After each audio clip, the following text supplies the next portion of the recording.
everyone, and welcome back to my channel, BethChatsBooks. So today's video is going to be a wrap up of some of the books I've managed to read in the last couple of weeks. So I have still been working, and so I haven't had much time to read, and I also am judging the quarterfinals non-fiction round group C for the BookTube prize. So at the moment I am doing a lot of that reading in between. So for the next few weeks that is mainly going to be my reading, because the non-fiction books are quite hefty and I have 5 more of those books to get through before the end of May.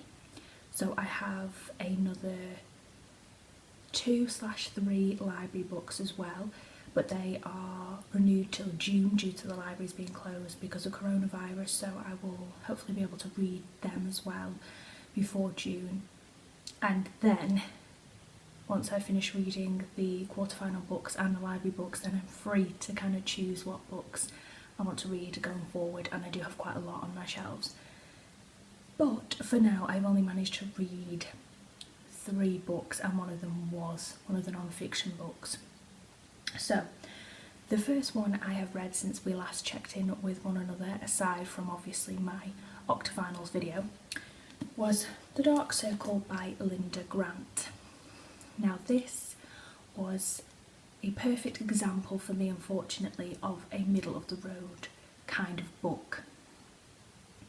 So this follows Lenny and Miriam, who are brother and sister. I can't remember if they're twins now, and they are living in London, and they are then diagnosed with tuberculosis, and they are sent to a sanatorium in Kent, and we follow them there. So obviously they have treatments there, so some of the treatments include the fresh air treatment, where they're kind of left in bed outside on the balcony for an extended period of time to get air to help them breathe, and there are a lot of rumours going around when they're in this sanatorium of medication that might improve their situation, and then the place ends up getting a limited amount of this medication, and so certain patients are able to go on the treatment.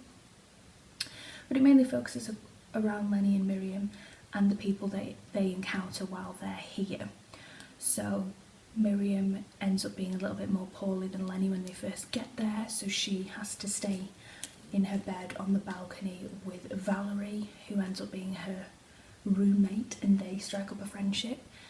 And then Lenny strikes up a friendship with Arthur, who's an American who comes over for treatment, and then Arthur and Miriam are kind of involved in a bit of a romance.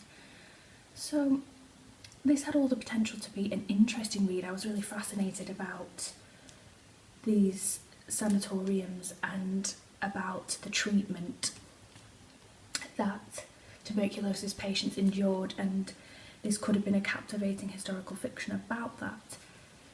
And it had all the components that it could be, but it just wasn't written in a very engaging way. The characters didn't have much depth to them. The author doesn't particularly write them with much affection or connection, so you don't feel connected to the characters. Miriam seemed a bit stroppy and boisterous, and Lenny was portrayed as having a bit of a swagger to him before he came, and then growing up a little bit while he was there. Arthur was a bit of a Casanova, and Valerie was a bit flat because most of the book she's poorly. So there wasn't much depth to this book, really. It lacked the connection as a reader. Once you get into the writing style, it was easy enough to read. It wasn't written terribly. There was just no pull with this book. There was nothing that kept me wanting to read it, and I didn't actually care what happened to the characters. A lot of them survive their tuberculosis diagnosis and go on to live full lives, but I didn't really care, which is terrible because the whole point of this book would be to pull on your heartstrings and make you feel emotionally connected. But there didn't seem any plausible threat that any of these main characters wouldn't survive, and so you kind of didn't seem surprised when they did. Yeah, I just only gave this 3 stars. It was really, really middle of the road, and I was a little bit disappointed in this overall, unfortunately. And then the next book I read ended up changing my reading mood. And that was Bridge of Clay by Marcus Zusak. So I ended up giving this 5 stars. I fell in love with these characters. So this is set in Australia, contemporary Australia time. This was obviously UK, I want to say 1940s. I think it's post-war, just let me check. Yeah, 1949 it says this one was set in. But this is contemporary Australia. And this follows 5 brothers. Clay being one of the brothers. There is Matthew, Rory, Henry, Tommy and Clay. And at the beginning of this book we know that their father has abandoned them and that they lost their mother, but we don't know why. And this is a bit like a Russian doll style story, so it's stories within stories. So we learn about the mother's story. So she was an immigrant that came over to Australia from the Eastern European bloc. So we learn about her story. Then we learn about their father and his first wife and their story. Then we learn about the story of how their parents met. Then we learn about the story of how they had the boys and they set up their lives together. Then we learn about their mother's illness, which led to her death, which was cancer in this novel, and the development of that. Then we learn kind of post her death how it impacts on their father and what leads to him abandoning them.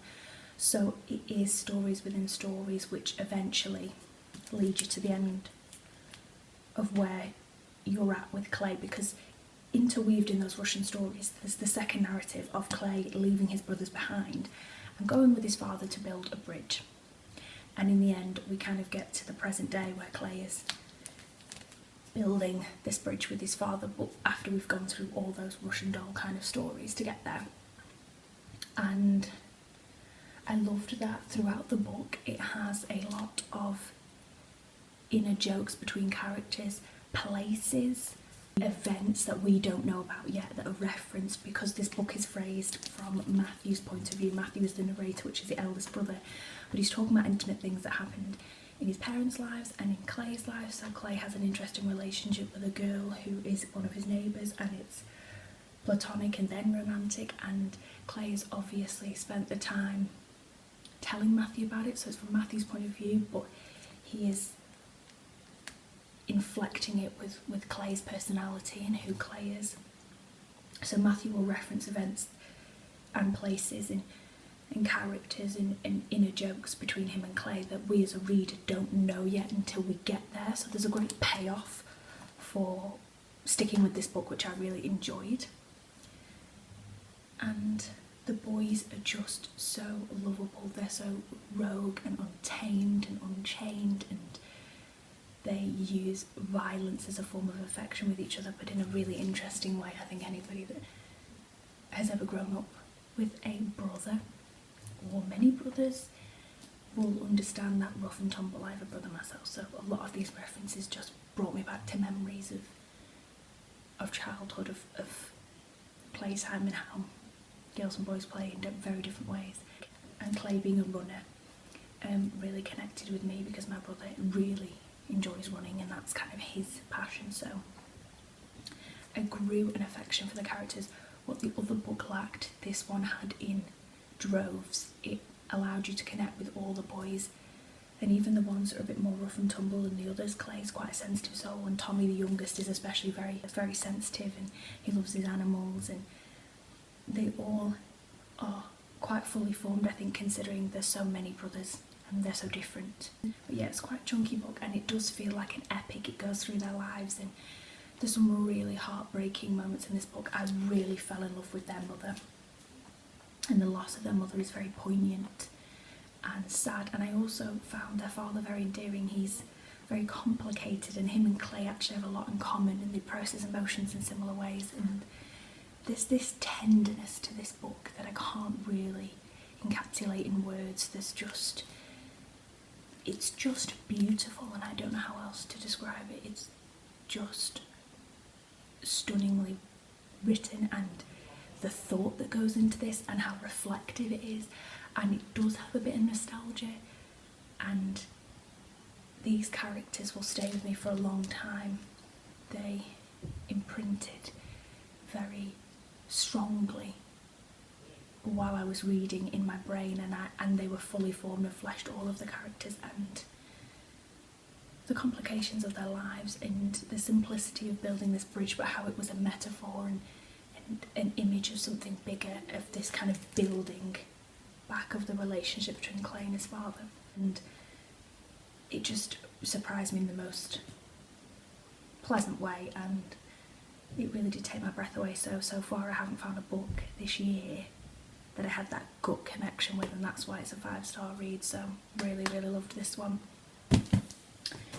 And then the next one I read was How to Be an Antiracist by Ibram X. Kendi. Now, I can't talk about this. I am in the process of doing a bit of a vlog, which I will post at the end of May, about all the books that I'm reading for the quarterfinals non-fiction group C for the BookTube prize. And obviously this is my first read in that, so I will have a vlog which will talk about my thoughts a bit more at the end of May for this book, but obviously I can't talk about it now because the rules are the rules, and we're not allowed to discuss these books until they have been ranked and it's been published and the next round starts. So there's that one. And then I've decided today I have 5 more non-fiction books to read, but I've just finished that non-fiction and I'm not in the mood yet for more non-fiction, so I decided to take one of the library books in my pile, maybe have a palate cleansing read with a bit of fiction. So I've just started, literally just started, Lost Children Archive by Valeria Lucelli. I heard a booktuber, I've forgotten her name but I'll link her channel down below, who was judging the fiction round octafinals in which this book appeared, and she discussed this book in such a beautiful and engaging way that it made me think that I will instantly really enjoy this book. It's meant to be about a man and a woman who fall in love and get married, and they both met through a project where they were doing soundscapes of New York and about different languages spoken in the city of New York, and they each have a child respectively. Each one has a daughter and one has a son, and at the beginning of the book they're all going on a road trip together because both of the parents have more projects that they need to do. But apparently it's a reflection on the project that the wife is doing, which is about the lost children and how the impact of immigration on family, and I forgot what he's doing, but the premise is that they both think their projects are more important than the others. But that's all I can remember from the video, but she articulated how beautiful it was and how captivating it was, and it really inspired me to read it. So I think if I connect with this I'll be able to read it quite quickly, and then it will almost be like a palate cleanser before I start some more non-fiction. So there's that one. So I'm going to see how it goes for the next few weeks in terms of making more videos. I might have to do less book reading content and more bookish related content, but that isn't about specifically reading books, because obviously with the non-fictions I can't talk about them. So I don't know whether I might do some tags or some goals maybe, or quarantine TBRs for the next few months. I don't really know yet where I'm going to go. So if you have any suggestions of videos you'd like me to do that's not specifically wrap-ups and TBRs, then let me know in the comments down below. But thank you guys so much for watching, and I'll be back very soon with a brand new video.